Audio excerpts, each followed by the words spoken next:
How did you find out your best friend was the villain the whole time? At first, I felt guilty going to the town's Halloween party while my boyfriend was homesick, but that guilt instantly evaporated the second I actually spotted him. Just a few feet away, kissing another girl. My best friend Lori gasped when she saw them, fighting back a smile. Something I didn't even notice at the time. Oh no. I'm so sorry. Don't worry, you'll find someone who'll fit you more, she said, in a tone like she was holding back a laugh. She grabbed my arm and started dragging me towards them before I yanked it back. We have to go confront him, she insisted. I shook my head, already biting back tears. I can't, I told her before running off to disappear with the crowd. I don't remember walking to the dart booth, but suddenly I was there, grabbing darts and hurling them at balloons with way too much force. Pop, pop, pop. Each balloon felt like a tiny release of the anger building in my chest. I've never met someone so excited about throwing darts, a voice said behind me. I turned to see a guy in a phantom mask leaning against the booth, laughing. If only your aim matched your energy. I looked at the board where only 3 of my darts actually hit a balloon and frowned. Thank you for the advice, but I actually missed on purpose. He grinned and held up his hands. All right, you got me. He leaned over the counter and handed out a ticket to the staff. He started accurately popping each balloon in one go. So, bad night? I paused, rolling the dart in my hand. Terrible. Worst night of my life, maybe, I said quietly. I started telling the masked stranger everything. The cheating boyfriend. The matching costumes. How stupid I felt. He listened to every word without interrupting. When I finished, he was quiet for a moment before saying, "You know what the saddest part about this is?" I shook my head. "The worst part is you're blaming yourself. I can hear it in your voice. Like somehow you missed the signs or weren't enough." He stepped closer. "But the truth is, people who cheat aren't looking for something better. They're just looking for something easier. And that's on them, not you." I felt tears forming behind my mask. He smiled softly and added, "My mom cheated on my dad last year. Even now, he blames himself." We stood there in silence for a moment, the party noise fading into background static. "You want to know something crazy?" I asked. He nodded. "This is the first time tonight I haven't felt completely shattered." He smiled behind his mask. I don't remember who moved first, but the space between us disappeared and suddenly we were sharing a kiss under the moonlight. The sound of my midnight alarm pulled us apart. "Wait, your name," he said, grabbing hold of my hand. I shook my head. "I'm sorry this was wrong. I was heartbroken just an hour ago. Thank you for tonight." And I left him, thinking I'd never see him again. The next morning, Lori burst into my room and shoved her phone in my face. "Look at this! Isn't it romantic?" There were pictures of me and the guy with the mask spreading online through the community with the caption, "Looking for the girl from last night. Please contact me. Elliot." My heart nearly stopped at the name. Elliot? The mayor's son? The same Elliot who used to call me bookworm and knock my novels out of my hands in middle school before he transferred schools? "No way," I said flatly. "It can't be him. That guy last night was so sweet. The Elliot I knew was a little jerk-face." Lori's eyes widened. "So are you gonna meet with him?" I shook my head no. She sighed in relief. "Good. You've just gotten over a guy. You can't just go and date another guy. It would be wrong. Plus, would he really be happy to know it's you?"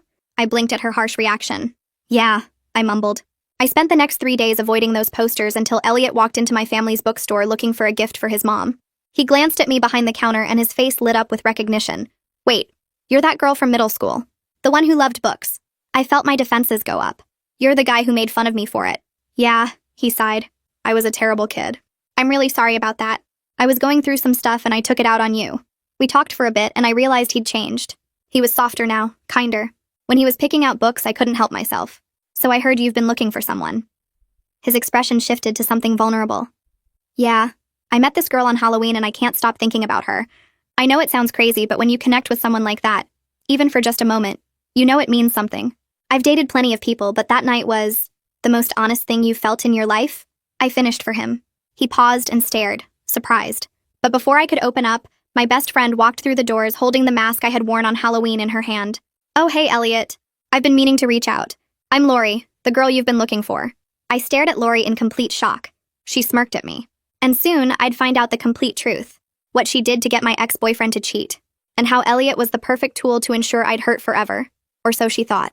I stood there completely frozen as Lori held up my mask like some kind of prize. Elliot's eyes moved between us, his face showing total confusion. My brain felt like it was short-circuiting trying to process what just happened. How could my best friend lie about being the girl from Halloween? What did she mean about making sure I hurt forever? Lori's smirk got wider as she watched me struggle to speak.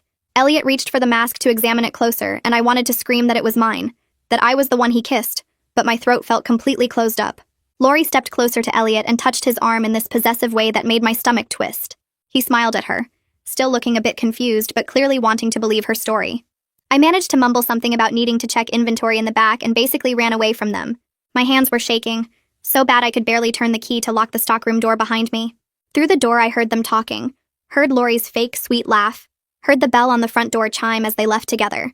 I flipped the store sign to closed even though it was only 4 in the afternoon. My parents would be mad, but I couldn't deal with customers right now. I sat on the floor in the back room surrounded by boxes of books and just replayed everything from Halloween in my mind.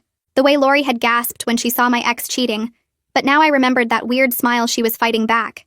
She'd said I'd find someone who would fit me better in this tone, like she was holding back a laugh. At the time, I thought I was imagining things because I was so upset. Then she'd grabbed my arm, trying to drag me toward my ex and that girl. She kept insisting we had to confront him right then.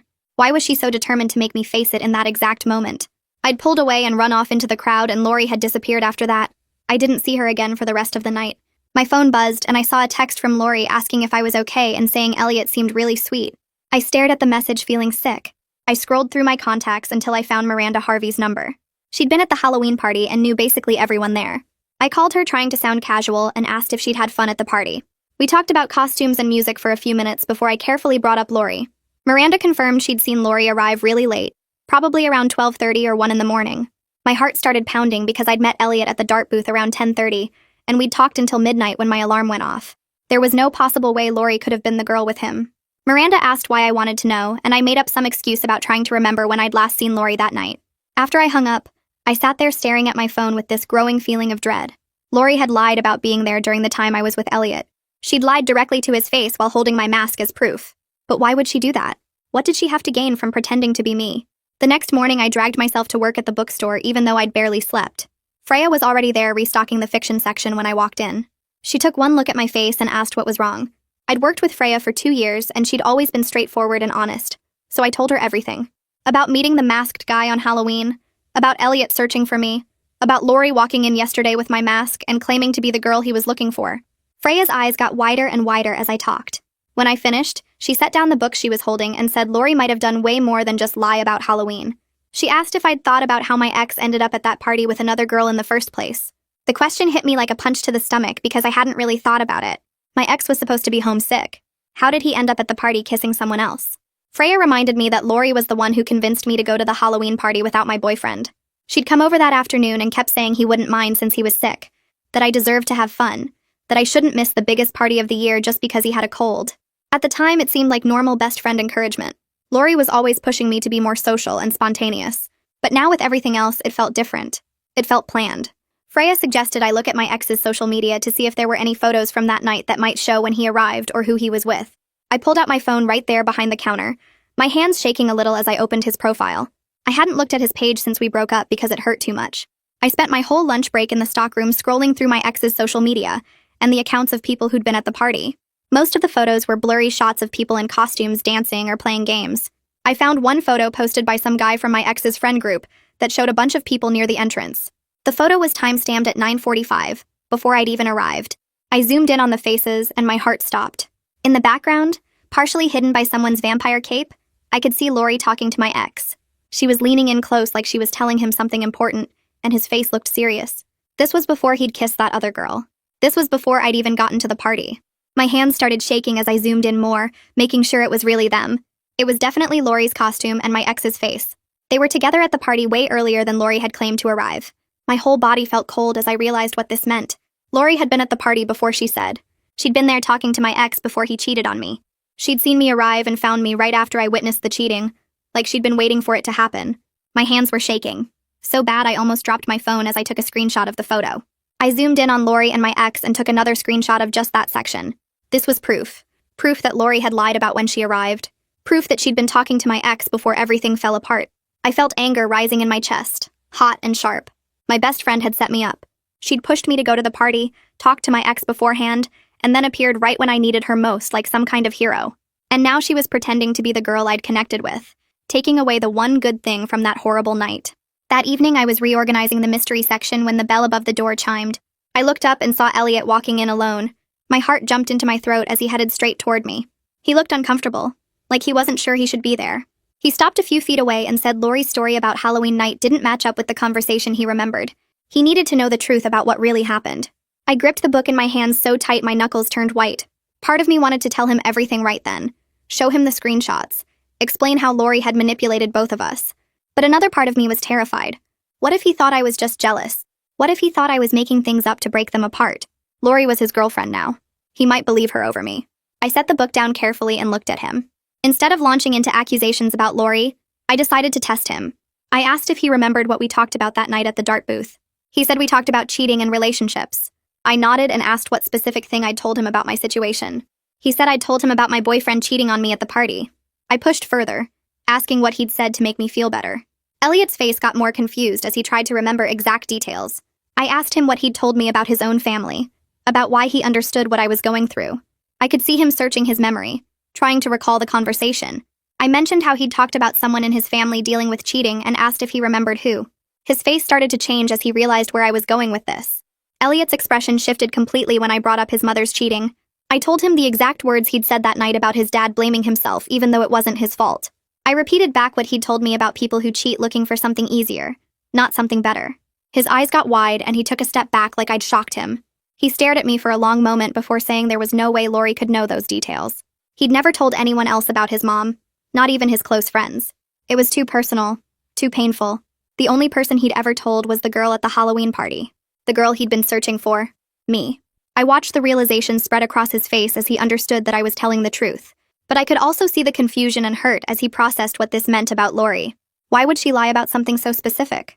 What did she have to gain from pretending to be someone she wasn't?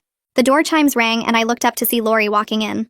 Her face went from surprise to something else entirely when she spotted me and Elliot standing close together near the counter. She walked straight over and positioned herself between us, her hand reaching out to touch Elliot's arm. Her smile looked sweet, but her eyes were hard as she glanced at me. I took a step back, my heart starting to pound because I knew what was coming. Lori's eyes started filling with tears and her voice cracked when she spoke. She told Elliot I was trying to steal him because I was jealous of their relationship. She said I'd always been obsessed with him since middle school, making up stories about connecting with him. I felt my mouth drop open because none of that was true. I'd barely thought about Elliot after he transferred schools until Halloween night, but Lori kept going, her performance getting more dramatic with every word. She grabbed onto Elliot's sleeve and said I couldn't stand seeing her happy for once. Elliot looked between us, his face showing confusion and uncertainty. I could see him trying to figure out who was telling the truth. Lori started crying harder, saying she knew I'd try something like this eventually. My chance to explain was disappearing fast as Lori's tears got bigger and her voice got louder. I felt panic rising in my chest because everything was spinning out of control. Then something clicked in my brain and I remembered the books. I interrupted Lori mid-sob and told Elliot to ask her something. I said to ask her what his mother's favorite book genre was, since Lori claimed to have helped him pick out a gift earlier. Lori stopped crying for a second, her face going blank. She looked at me and then at Elliot before saying romance novels, her voice less shaky now. I shook my head and said historical fiction, specifically books about World War II and the Tudor period. Elliot's expression changed completely. He stepped back from Lori and asked her directly why she would lie about being at the bookstore with him. Lori's tears stopped like someone had flipped a switch. Her face went red and she looked at me with pure anger before turning and walking out without saying another word. The door slammed behind her hard enough to make the windows rattle. Elliot and I stood there in awkward silence for what felt like forever. The bookstore suddenly felt too quiet after all that noise. He looked at me and asked quietly if I was really the girl from Halloween. I nodded and walked over to the drawer under the register where I kept my stuff. I pulled out the mask I'd worn that night, the one Lori had been holding earlier when she walked in claiming to be me. Elliot took the mask from my hands and turned it over, studying it like he was making sure it was real. He sat down heavily on the steps leading up to the store's second floor. I sat beside him, leaving some space between us. Both of us were trying to make sense of what Lori had done and why. He'd been dating someone who lied to him while the real girl he'd been searching for was working at this bookstore the whole time. I pulled out my phone and found the screenshot I'd taken earlier. I showed him the picture from my ex's social media where Lori was talking to my ex at the party. Elliot took my phone and looked at the image carefully, zooming in on Lori's face. He mentioned that Lori had asked him really specific questions about what the Halloween girl looked like and what we talked about. She'd wanted to know everything, down to what color my mask was and whether I had any special jewelry on. I felt sick realizing she'd used all that information to create her fake story. We sat there putting the pieces together and realized Lori had crafted everything based on details she'd gotten from Elliot, but she couldn't have known the deeper personal stuff we'd shared that night. Elliot admitted he'd felt something was off about her story, but he wanted to believe he'd found the right girl so badly that he ignored the weird feelings. He said some of the things she claimed we talked about didn't match his memory, but he convinced himself he'd just forgotten. The next few days were weird and tense. I couldn't stop thinking about Lori and what she'd done. I kept going over every conversation we'd had, looking for signs I'd missed. I decided I needed to know more about my ex's cheating and whether Lori had been involved in setting that up too. I found Scott Melton's number in my phone. He was one of my ex's close friends and had been at the Halloween party. I texted him asking if we could talk about something important. He responded pretty quickly saying sure and asking what was up. I asked him if anyone had encouraged my ex to bring a date to the party that night. The 3 dots showing he was typing appeared and disappeared a few times before his response finally came through. Scott's text popped up on my screen and my stomach twisted into knots. He admitted that Lori had stopped by his place earlier that week before the party. She'd mentioned something about how I'd been acting distant with my boyfriend and maybe looking at other guys around town. Scott said Lori suggested that my ex should make me jealous to see if I really cared. I read the message 3 times, each word making me feel sicker. The manipulation went so much deeper than I'd imagined. Lori hadn't just taken advantage of my heartbreak at the party. She'd actually set up the whole cheating situation from the start.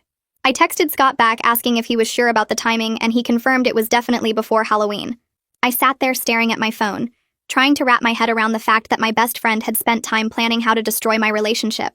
The next morning, I messaged my ex asking if we could meet up to talk. He agreed pretty quickly and suggested the coffee shop on Main Street. I got there first and grabbed a table in the back corner where we could have some privacy.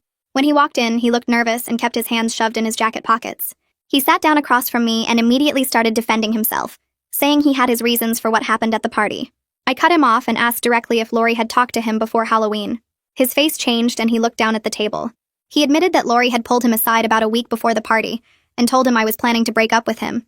She'd said I was just waiting for the right time and that I'd been talking about other guys. He thought he was protecting himself from getting hurt by moving on first. I felt my hands shake as I gripped my coffee cup. My ex kept talking, explaining how Lori had actually introduced him to the girl at the party. She'd positioned them near the entrance where she knew I'd walk in and see them right away. He genuinely thought he was beating me to the punch, not realizing he was used as a tool in Lori's twisted plan. I asked him why he didn't just talk to me about it, and he got quiet for a long moment. He said he was scared and stupid, and that Lori had seemed so concerned and genuine. The anger I felt toward him mixed with this weird sense of pity. We'd both been played by someone we trusted. He apologized then. Really apologized. Not the half-hearted sorry from before. He admitted he should have communicated with me instead of believing Lori's lies. I told him I accepted his apology, but that we were done for good. He nodded like he expected that and said he understood. We sat there for another minute in uncomfortable silence before he left.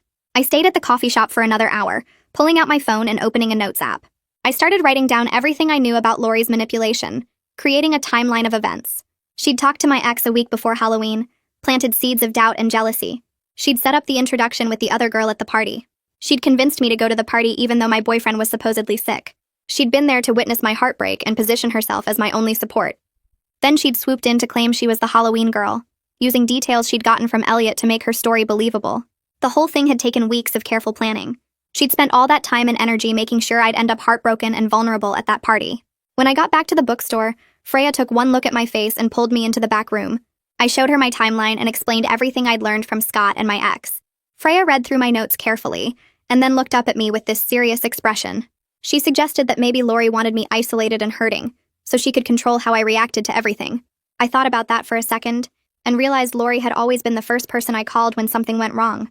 She'd positioned herself as my main support system, the one person I could count on. That night at home, I couldn't stop thinking about what Freya had said. I opened my text messages and started scrolling back through months of conversations with Lori. A pattern emerged that made my chest feel tight. Every time I'd mentioned getting closer to someone new, Lori had found a reason why that person wasn't trustworthy. When I'd talked about joining a study group, she'd said those people were fake and just wanted to use me for answers. When I'd mentioned a girl from work seemed cool, Lori had brought up some rumor about her being two-faced. She'd always had a reason why someone didn't really care about me or couldn't be trusted. I'd thought she was just being protective, looking out for me. But now I could see she'd been systematically cutting me off from other friendships, making sure I stayed dependent on her. My phone buzzed with a text from Elliot asking if I could meet him at the park near the bookstore. He said he needed to talk to me privately, and that he was bringing his friend Cody who'd been at the Halloween party. I agreed and headed over, my heart beating faster with each step. When I got to the park, Elliot was standing by the fountain with another guy I recognized from around town. Elliot introduced him as Cody and explained that he'd asked him to come verify some things about Halloween night. Cody smiled at me and said he definitely remembered seeing me and Elliot together at the dart booth. He described my costume in detail, even mentioning the specific color of my mask. Then he brought up how Elliot had talked to him later that night about meeting a girl whose mom had cheated on her dad. Cody said Elliot had been really affected by the conversation and kept saying he needed to find this girl again. This independent verification of everything that happened made my whole body relax. Someone else had witnessed it. Someone who had no reason to lie. Elliot looked relieved too, like he'd been carrying around doubt despite believing me. Then his expression got more serious and he told me he'd broken up with Lori that morning. My stomach dropped. He explained that when he'd confronted her about lying, she'd completely refused to accept the breakup. She'd actually threatened to spread rumors about both of us around town if he tried to pursue me. Elliot said her whole sweet personality had just vanished in an instant, replaced by someone cold and mean. The mask she'd been wearing had finally fallen away completely, and now we were seeing who Lori really was underneath all the fake friendship and manipulation. The next morning, I woke up to 3 missed calls from people I barely talked to anymore. My phone kept buzzing with texts asking if I was okay, and mentioning something about Elliot. I scrolled through the messages and my stomach dropped when I saw what Lori had been posting on social media. She'd written this long post about how I was trying to ruin her relationship because I was jealous and couldn't handle seeing her happy. She made it sound like I'd always been obsessed with Elliot and was making up lies to break them up. The post had dozens of comments from people I knew, and some of them were actually agreeing with her. People who'd known Lori longer than they'd known me were taking her side without even asking for my version of what happened. I sat there staring at my phone, watching the comments pile up, feeling like the whole town was turning against me based on her lies. My hands were shaking as I screenshot everything she'd posted before she could delete it later. I needed proof of what she was saying about me. Over the next 2 days, I kept running into people who'd clearly heard Lori's version of events. At the grocery store, one of her friends literally turned around and walked the other way when she saw me. The woman who ran the coffee shop gave me this pitying look like I was some desperate girl chasing after someone else's boyfriend. I wanted to scream at all of them that they had no idea what really happened, but I knew that would just make me look worse. Instead, I started gathering every piece of evidence I had. I organized all the screenshots into a folder on my phone. The photo of Lori talking to my ex before I even arrived at the Halloween party. The text messages where she'd discouraged me from making other friends. The timeline I'd written out showing how she'd manipulated everything. I also had the statements from Scott about how Lori had encouraged my ex to cheat, and my ex's own admission that she'd lied to him about me planning to break up with him. I texted Miranda and asked if she could meet me at the coffee shop on Main Street. She agreed immediately and brought 2 other friends with her who'd been asking questions about the whole situation. When I sat down with them, I didn't say anything at first. I just handed Miranda my phone and let her scroll through everything. She passed it to the others, and I watched their faces change as they read through the evidence. Miranda looked up at me with wide eyes and said she had no idea Lori had been at the party that early. One of the other friends pointed at the screenshot showing Lori with my ex and said that completely changed everything. I showed them Scott's messages confirming that Lori had set up the whole cheating situation. Then I showed them my ex's texts admitting Lori had lied to him about me.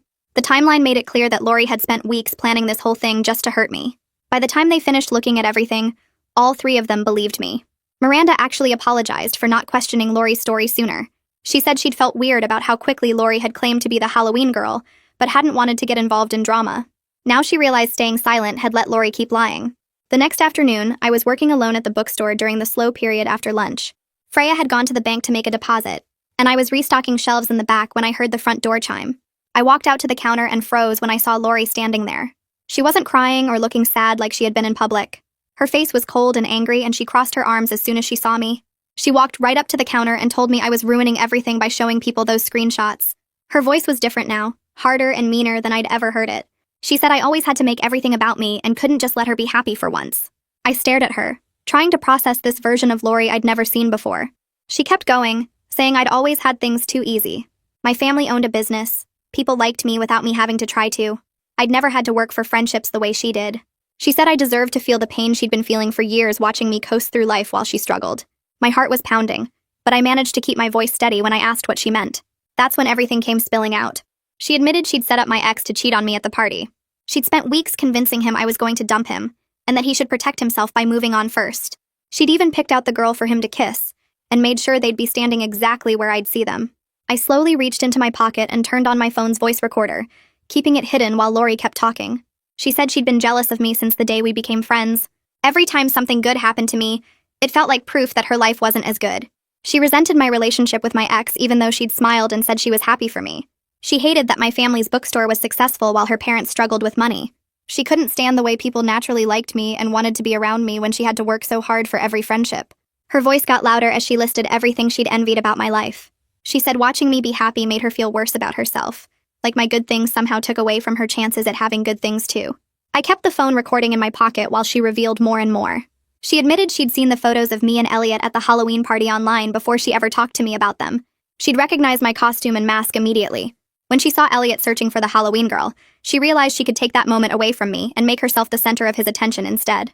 Lori said she'd specifically targeted Elliot's search because she knew I'd connected with him that night. She'd watched me come back to find her after midnight looking happier than I'd been in months. She'd seen the way I smiled when I talked about the guy at the dart booth.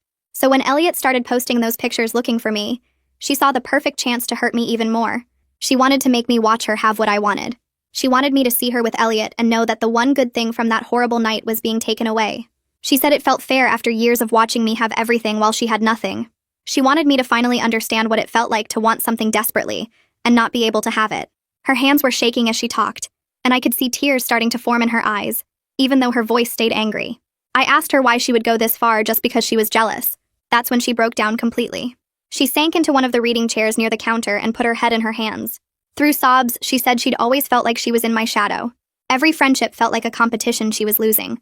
Every achievement I had felt like it diminished her own accomplishments. Every relationship I was in reminded her of her own loneliness. She said she'd tried so hard to be happy for me over the years, but the jealousy kept growing until she couldn't ignore it anymore. She'd started hating herself for feeling that way, which made her resent me even more for being the cause of those feelings. She knew it wasn't logical or fair, but she couldn't stop comparing her life to mine, and always finding hers lacking. She said the Halloween party felt like her breaking point. Seeing my ex cheat should have made her feel bad for me, but instead she'd felt this sick satisfaction that finally something bad was happening to me too. Then when she saw I'd connected with Elliot despite everything, she'd felt that jealousy turn into real anger. She couldn't stand that even on my worst night, I'd managed to find something good. I stood there listening to her confession, feeling this complicated mix of emotions I couldn't sort out. Part of me was furious at what she'd done and how deliberately she'd tried to hurt me, but another part of me felt genuinely sad for the pain she'd been carrying around. I understood feeling jealous sometimes or comparing yourself to friends, but I also knew that her jealousy didn't excuse the cruel things she'd done. She'd made active choices to manipulate people and cause harm. She'd spent weeks planning how to hurt me instead of just talking to me about how she felt. I took a breath and told her our friendship was over. I said I understood she'd been struggling with these feelings, but that didn't make it okay to orchestrate my ex's cheating or lie about being the Halloween girl. I told her she needed to leave the bookstore and stay away from me. She looked up at me with red eyes and started to say something, but I cut her off. I said I hoped she'd get help for the jealousy and pain she was feeling, but I couldn't be her friend anymore after everything she'd done. That's when she noticed my hand in my pocket. Her eyes went wide and she jumped up from the chair. She asked if I'd been recording her and reached for my phone. I pulled it out and stepped back, holding it away from her. She lunged across the counter trying to grab it, saying I couldn't use that recording because she hadn't known I was recording. I kept backing up toward the storage room, keeping the phone out of her reach. She was yelling now, demanding I delete it. Just then, Freya walked in through the back entrance carrying the bank deposit bag. She stopped in the doorway and took in the scene with Lori halfway across the counter reaching for me. Freya asked what was going on, and I told her Lori had just confessed to everything. Freya's eyes went hard, and she told Lori she needed to leave immediately. Lori looked between us, realizing she'd been caught completely. She started crying again, but these felt like real tears of panic rather than manipulation. She backed toward the door, saying this wasn't fair and I'd tricked her. Freya walked her to the exit and firmly closed the door behind her, locking it even though we were still open. I stood there shaking, still holding my phone with the recording. Freya came over and hugged me, saying she'd heard most of the conversation from the back room before she came in. She'd been standing there listening to make sure I was safe. I played the recording back from the beginning to make sure it had captured everything clearly. Lori's voice came through perfectly, admitting to setting up the cheating, lying about being the Halloween girl and targeting Elliot specifically to hurt me.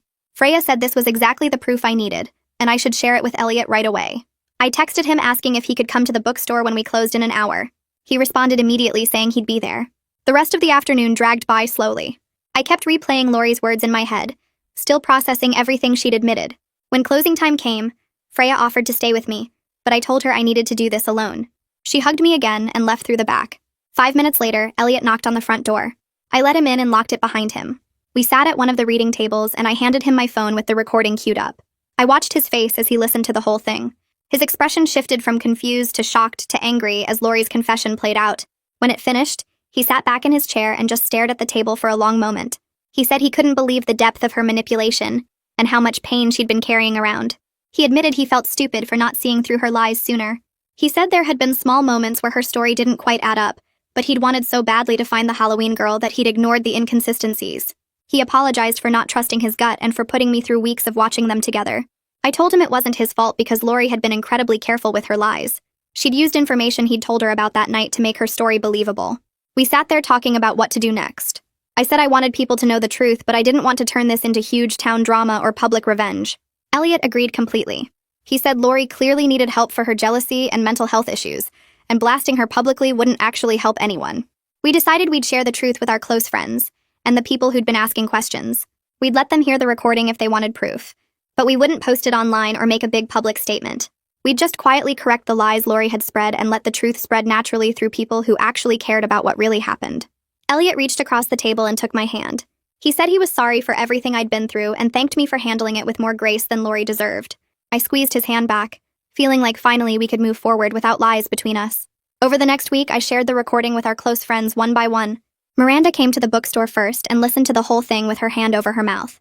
She apologized 3 times for believing Lori's version of events and hugged me before she left. 2 other friends from our group texted asking to hear it, and I met them at a coffee shop where they listened on my phone with headphones. Both of them looked shocked by how calculated Lori's confession sounded, how she admitted to everything without any real remorse in her voice.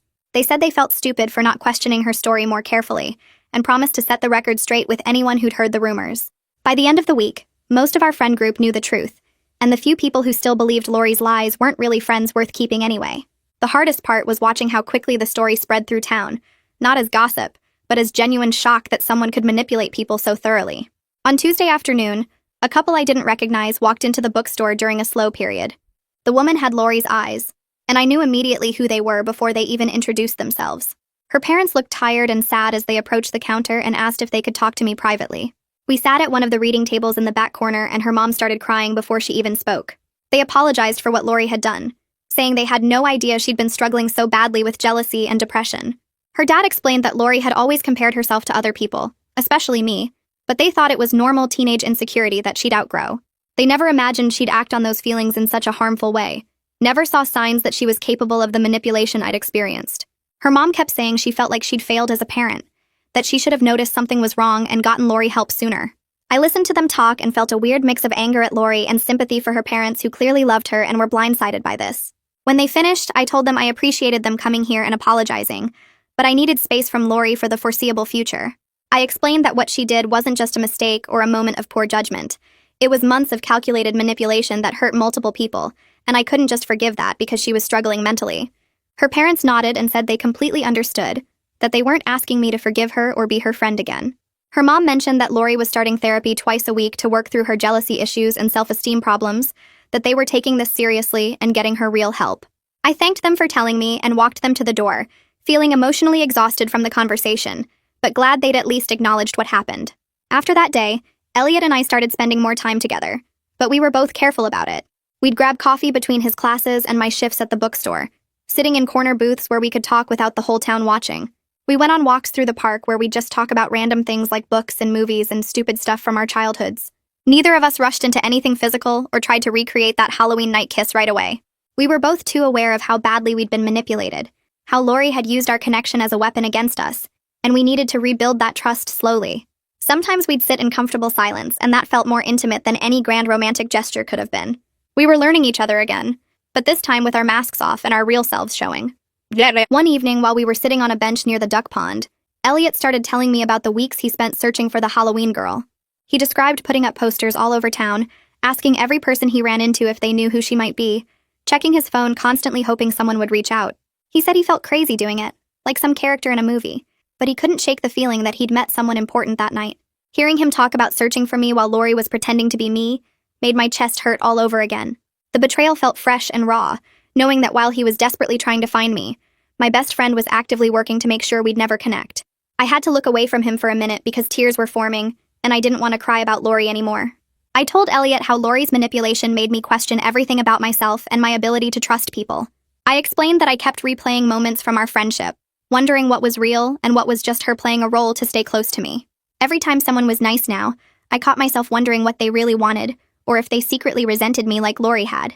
Elliot reached over and took my hand, saying he felt exactly the same way. He admitted he'd been going through his other relationships in his head, wondering which friends were genuine and which ones might be using him because his dad was the mayor. We sat there holding hands and talking about how weird it was that Lori's lies had made us both paranoid about everyone else's honesty. That conversation led to us making a decision that became really important for our relationship. We agreed to be completely honest with each other about everything, even uncomfortable or embarrassing things. If something bothered us, we'd say it instead of letting it build up. If we were scared or insecure, we'd admit it instead of pretending to be fine. We made honesty our foundation because we'd both seen what happens when people hide their real feelings and let resentment grow in the dark. It sounds simple, but it was actually kind of scary to commit to that level of openness with someone. Still, after everything with Lori, we knew that lies and manipulation had almost kept us apart, and we weren't going to let that happen again. A few days later, my ex-boyfriend texted me asking if we could talk. I almost ignored it, but something made me agree to meet him at the same coffee shop where this whole mess had started to unravel. He looked different. Less confident, maybe, and he got straight to the point. He apologized again for cheating and for believing Lori's lies about me, and then he told me he was cutting ties with her completely. He explained that he'd been working with a therapist on his trust issues, realizing that he'd let Lori poison his view of our relationship because he was insecure. He said he should have talked to me directly, instead of listening to someone else's version of what I was thinking or feeling. The apology felt genuine, and I could see he was actually trying to grow from this. I accepted his apology and told him I appreciated him being honest about everything, but I also made it very clear that we weren't getting back together. That relationship had ended for good reasons that went beyond just the cheating, and I'd moved forward with my life. He nodded like he'd expected that answer and said he understood, that he just wanted to clear the air and take responsibility for his part in the drama. We finished our coffee and parted on decent terms. Not friends, but not enemies either. It felt good to close that chapter properly, instead of leaving it messy and unresolved. Through all of this, Freya became a much closer friend than she'd been before. We started taking our lunch breaks together, and she'd stay after closing sometimes to help me organize shelves while we talked. One day she mentioned how Lori used to make little comments about her. Nothing major, but enough to make me feel slightly uncomfortable around Freya. I realized Lori had been doing that with several people, subtly creating distance between me and anyone who might become a close friend. She'd position herself as my only real friend, the only person who truly understood me, while quietly undermining every other friendship I tried to build. Now I made a real effort to strengthen the friendships Lori had tried to damage, reaching out to people I'd drifted away from and rebuilding those connections. It was like cleaning out a wound, painful but necessary, and I could feel myself getting healthier as I let go of Lori's influence and surrounded myself with people who genuinely cared about me. A week later, Elliot asked if I wanted to meet his mother properly, not just as the bookstore clerk, but as the girl he'd been searching for. My stomach twisted with nerves as we walked into the mayor's house, a big old place on the hill with white columns and perfectly trimmed hedges. His mother answered the door and her face lit up the second she saw me. She pulled me into a hug before I could even say hello, telling me she remembered me from the bookstore and how I'd always helped her find the perfect books. She led us into the kitchen where she'd made cookies, and we sat around the table while she asked me about my family and the bookstore and college plans. Then she got this knowing look and said Elliot had seemed different after Halloween, happier somehow, but he wouldn't tell her why. She'd suspected he'd met someone special that night, and now seeing us together made perfect sense. I felt my cheeks get hot, but Elliot just smiled and squeezed my hand under the table. His mother poured us tea and the conversation shifted to something more serious. She started talking about how marriage takes real work, especially after trust gets broken. She explained that last year she'd made a terrible mistake and had an affair with someone from her book club. Elliot's father found out and their whole world fell apart for a while. She said the months after were the hardest of her life, watching her husband blame himself and question everything about their relationship. But they decided to try therapy instead of giving up, going to sessions twice a week where they had to be completely honest about their feelings and fears. The therapist made them do exercises where they practiced talking about hard things without getting defensive or shutting down. Slowly, over many months, they started rebuilding what they'd broken. She looked at both of us and said the key was choosing honesty every single day, even when it felt scary or uncomfortable. Hearing her story made something shift in my chest. If they could work through something that painful and come out stronger, maybe real healing was actually possible after betrayal. Maybe Lori's manipulation didn't have to define how I approached relationships forever. His mother reached across the table and patted my hand, telling me she could see I was good for her son, that I had a kind heart and a strong spirit. When we left, Elliot walked me home and we talked about his parents, and how much courage it took for them to stay together and do the work. He said watching them go through that had taught him the value of honesty, which was probably why our conversation on Halloween night had felt so important to him. 2 months after the Halloween party, Elliot and I finally went on our first real date. We'd been spending time together at the bookstore and taking walks around town, but this felt different, more official somehow. We chose a restaurant in the next town over, about 30 minutes away, where we could just be ourselves without everyone watching and gossiping about the mayor's son and the bookstore girl. The drive there was easy, with music playing and both of us singing along badly to songs on the radio. We talked about everything and nothing, the way you do when you're comfortable with someone but still excited to learn more. The restaurant was this small Italian place with checkered tablecloths and candles on every table. We ordered pasta and shared garlic bread, and the whole night felt natural and easy, like continuing the conversation we'd started under the moonlight at the party. We laughed about how complicated the path had been to get here, with Lori's lies and the bookstore confrontation and all the drama in between. Elliot said he'd never forget the look on Lori's face when she realized her story was falling apart, and I admitted I'd replayed that moment in my head more times than I wanted to count. But we both agreed it was worth it. All the confusion and hurt and uncertainty, because we'd ended up here together. He told me about his plans after college, wanting to work in community development instead of following his father into politics. I shared my dream of maybe opening my own bookstore someday, something smaller and cozier than my family's place. We stayed until the restaurant was closing, not wanting the night to end. On the drive home, he held my hand across the center console, and I felt this quiet happiness settle over me, the kind that doesn't need words or big gestures. The next weekend, there was a community event at the town square, one of those outdoor markets with craft booths and food trucks. I went with Freya, browsing handmade jewelry and trying samples from the bakery stand. That's when I saw Lori across the crowd, standing near the fountain with her arms wrapped around herself. She looked smaller somehow, less sure of herself than she used to be. Her hair was pulled back in a messy ponytail, and she was wearing an old hoodie I recognized from high school. Our eyes met for just a second before she quickly looked away, pretending to be very interested in her phone. I felt this weird mix of relief that she wasn't trying to approach me, and sadness for the friendship we'd lost, even though I knew that friendship had been built on shaky ground. Freya noticed me staring and asked if I was okay. I nodded and turned away, focusing on a booth selling homemade candles instead. The rest of the day I kept catching glimpses of Lori in the crowd, always at a distance, always moving away when she saw me looking. It was strange seeing her like that, almost like she was a ghost of the person I used to know. Part of me wanted to feel angry or triumphant, but mostly I just felt tired of the whole situation. I was ready to move forward without her shadow hanging over everything. Later that week, Freya and I were organizing the new releases section at the bookstore when she mentioned she'd heard some news about Lori. Apparently Lori had moved to stay with relatives in another state, needing a fresh start away from everything that had happened here. Freya said Lori's mom had come into the bookstore earlier that week and explained that Lori was going to therapy and working on herself, trying to figure out why she'd acted the way she did. I stood there holding a stack of books, processing this information. Part of me felt relieved that I wouldn't have to keep running into her around town, wouldn't have to deal with that awkward tension every time we crossed paths. But another part of me, a small part, hoped she actually would find the help she needed and learn to be happy for other people instead of tearing them down. I didn't want to be her friend again. That door was closed, but I didn't want her to be miserable forever either. Freya asked if I was going to reach out to her, and I shook my head. Some bridges are better left burned, and this was one of them. We finished shelving the books and moved on to other topics, but the news stayed with me for the rest of the day. That night, Elliot came over to my apartment and we started what would become our tradition of honesty nights. We sat on my couch with mugs of hot chocolate and took turns sharing things we were scared to say out loud. I told him about my fear that he'd eventually realize I wasn't worth all the drama, that he'd regret choosing me over an easier relationship. He shared his worry that he'd mess things up like he had in middle school, that he'd hurt me without meaning to and lose me forever. We talked about our insecurities and difficult feelings, the stuff most people keep hidden because it feels too raw or embarrassing. But we'd decided after everything with Lori that we weren't going to let things fester in silence. We were going to put our cards on the table, even when it was uncomfortable, because manipulation and hidden feelings had almost kept us apart. This became our way of making sure we stayed connected and honest with each other. Every week or two, we'd set aside time to check in, to talk about what was really going on beneath the surface. Sometimes the conversations were heavy, and sometimes they were lighter, but they always left me feeling closer to him. It was different from any relationship I'd had before. This commitment to being completely real with each other instead of pretending everything was always fine. My parents started noticing changes in me around this time. My mom commented one morning over breakfast that I seemed happier, more confident in myself. She said I wasn't second-guessing every decision or worrying so much about what other people thought. My dad agreed, mentioning that I'd been smiling more and seemed more relaxed than I had in months. Then my mom dropped a bomb, admitting they'd never quite trusted Lori, but didn't want to interfere in my friendships.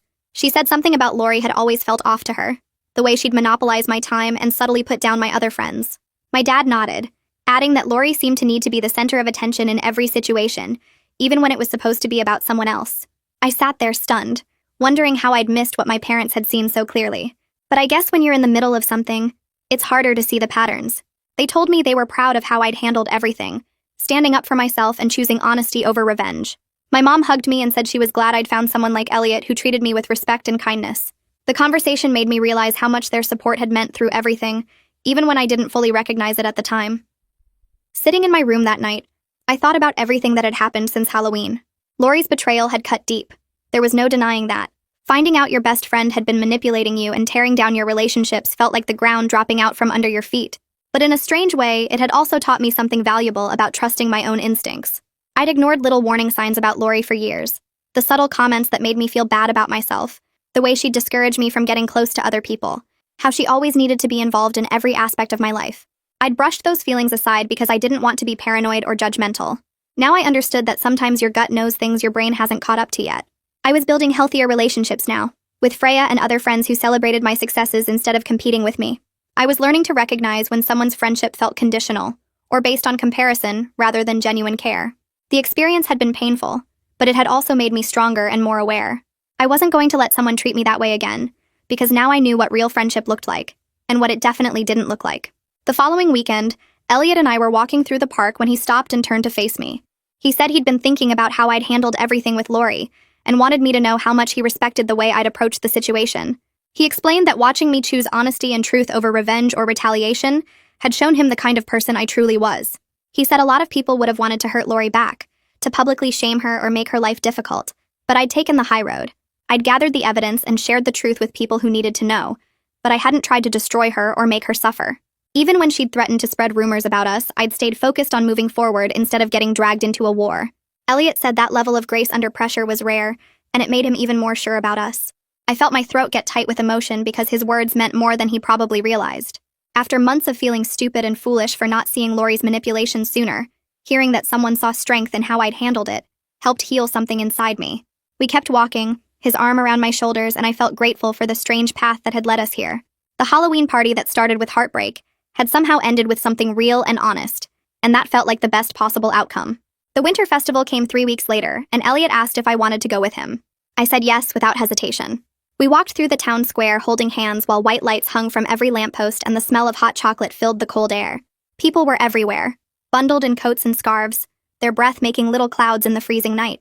I spotted a few familiar faces from the crowd who had believed Lori's rumors when she first started spreading them. One woman from my mom's book club stopped us near the ice skating rink. She touched my arm gently and told me she was sorry for judging the situation without knowing the full story. She said she should have talked to me directly, instead of listening to gossip. Another guy from Elliot's high school friend group came up and shook Elliot's hand, admitting he'd been wrong to question our relationship. He said seeing us together made it clear that whatever Lori had claimed was obviously not true. Each apology felt like a small weight lifting off my shoulders. Elliot squeezed my hand after each interaction, and I could feel his support without him having to say anything. We grabbed hot cider from a booth and found Cody standing near the carousel with a huge grin on his face. He walked over and immediately started laughing before he even said anything. He looked at Elliot and said the whole search could have been avoided if Elliot had just paid attention to basic details. Cody explained that I'd been wearing the same perfume at the bookstore that I wore on Halloween night, something Elliot should have noticed right away if he'd been thinking clearly. Elliot's face turned red and he tried to defend himself, but Cody kept going, listing all the obvious signs that were right in front of him.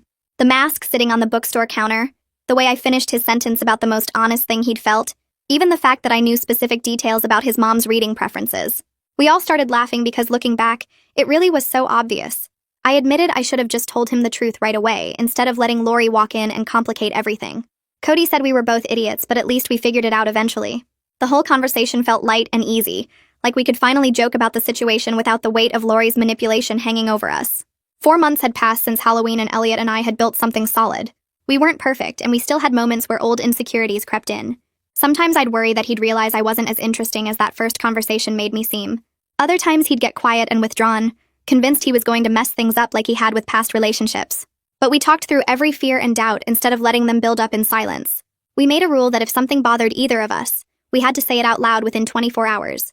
No festering, no assumptions, no letting small problems become big ones. That honesty we shared at the Halloween party became the foundation for everything else. It wasn't always comfortable having those conversations, but they kept us connected in a way that felt real and lasting.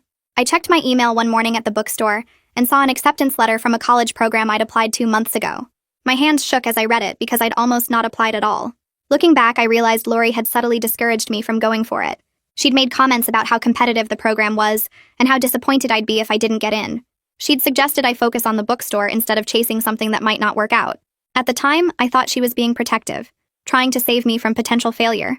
Now I understood she'd been holding me back, keeping me small so she could feel bigger by comparison. Elliot came into the bookstore that afternoon and I showed him the acceptance letter. His face lit up immediately and he picked me up in a hug, spinning me around between the bookshelves. He started asking questions about the program, what classes I'd take, how excited I was to start. There wasn't a single hint of jealousy or worry about what my success might mean for us. He was genuinely thrilled for me, celebrating my achievement without making it about himself. That reaction meant more than he probably realized because it showed me what real support looked like. A week later, I ran into my ex at the grocery store. He was with a new girl, someone I vaguely recognized from around town. They were laughing together in the produce section and he looked genuinely happy. When he spotted me, there was a brief moment of awkwardness, but then he smiled and walked over. He introduced his girlfriend and asked how I was doing. I told him about the college program and he congratulated me sincerely. We exchanged a few pleasant sentences about nothing important, and then we both moved on with our shopping. The whole interaction lasted maybe 2 minutes, but it felt significant because there was no anger or tension left between us. We'd both moved past the drama Lori created and found something better. He seemed content with his new relationship, and I was happy with Elliot. The cheating that felt so devastating on Halloween night had become just a thing that happened, not a wound that still hurt. Standing in my family's bookstore that evening, I looked around at the shelves I'd grown up with and thought about everything that had unfolded here. This was where Lori had walked in holding my mask and claimed to be someone she wasn't. This was where Elliot and I had our first real conversation after Halloween. This was where the truth finally came out, and the lies fell apart. Lori had tried to ensure I'd hurt forever, orchestrating my ex's cheating and stealing my moment with Elliot. She'd wanted me to watch her have what I'd connected with while I stayed broken and alone. But her plan had backfired completely. Instead of destroying me, she'd cleared away a toxic friendship I didn't even realize was poisoning my life. She'd pushed me towards someone who valued honesty and real connection. I'd built stronger friendships with people like Freya who actually celebrated my success. I'd learned to trust my own instincts instead of second-guessing every feeling. The betrayal had hurt deeply, cutting through years of friendship and trust, but it had also led me to something genuine. Sometimes the worst moments really do lead to the best outcomes, not because the pain doesn't matter, but because it forces you to see what was wrong and find something better.